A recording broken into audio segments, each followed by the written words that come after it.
Back when I was a kid, I know I had a pretty unusual set of circumstances compared to like normal public school kids. For context, my school was a private K through 12 school and had about 130 to 140 kids enrolled at any given time, and the average size for my class specifically was around 12. Sure, that may have been different from a public school system, but I think it didn't truly have a fundamental effect on the way we ended up being socialized. I was in high school in the late 2010s, which meant I was just finishing high school right in the eye of the storm of COVID. Because of this, a lot of time in those final years was spent at home in front of a screen where I could endlessly look at YouTube videos for hours like almost every other person in the world at that point. I think there was some kind of apathy developed worldwide towards one's own image because of how different it is to socialize and communicate in an online space. You could pretend to be someone completely different just because you made like a burner account for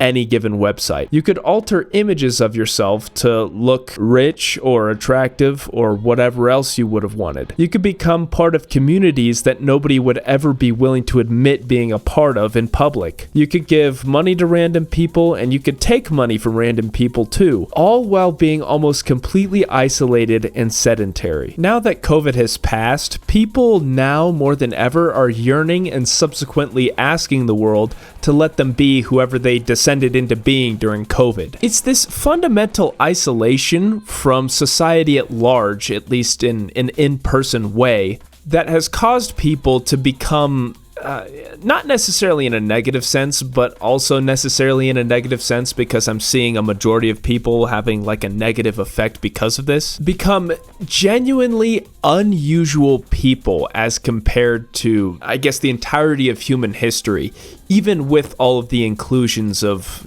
technological advancements and all that. I was watching Five Nights at Freddy's 2 the other day, and without spoiling the film, I could tell that it was made specifically for a certain type of person. The type of person, and I'm not trying to be mean here, the type of person to do the cringe talk dances unironically, cosplay their favorite character, and unapologetically commit themselves to a fandom that any person with common sense would consider to be a little off-putting. Let me try to give a more basic description. Imagine the concept of somebody being an NPC, right? But tailored to a particular flavor of human being that a bunch of other people are. There's no introspection about the actual quality of the thing that they're centering around in the first place. Just plain association that in some way these people allowed to become a central part of their identity. Now, let me get this clear. This isn't to bully or put down these kind of individuals in any way. I just want to pose an idea from a completely apathetic and objective way, or at least as much as I possibly can. Any given person should be capable of communicating at a medium level with any other person, regardless of what defines them. It is unintelligent for people to be so incredibly different from each other that they're incapable of having a reasonable conversation. A majority of folks that I've just described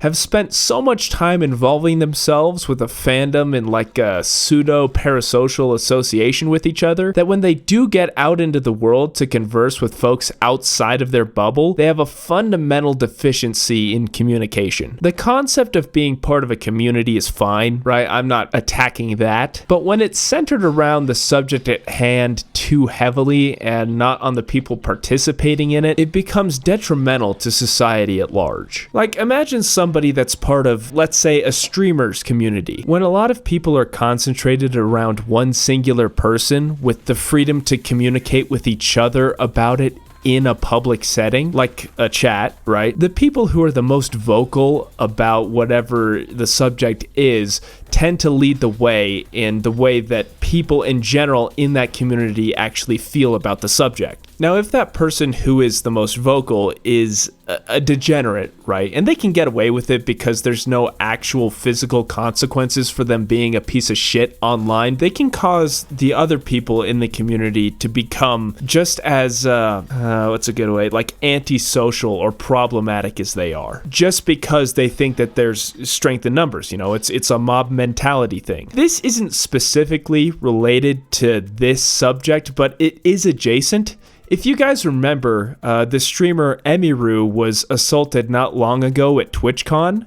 And I guarantee you that the guy that went up to her to do that was at the very least one of her big donators, if not almost always actively engaged with the streamer. Anyways, all of that being said and all the examples being given, it could just be that the quality of some of these communities are just directly detrimental to society at large anyways, like Gooner Discord servers and stuff like that. Anyways, moral of the story, it's not touching grass that gets you out of the house, but attempting to get to know people directly that anyone should be aiming to do when you have the chance. Don't strive to make your life the most pleasurable it possibly can be, because there's a lot of ways that striving can be unethical. Instead, strive to get to know and understand other people, because the thing that usually gives people meaning and purpose in life is their relationships with each other.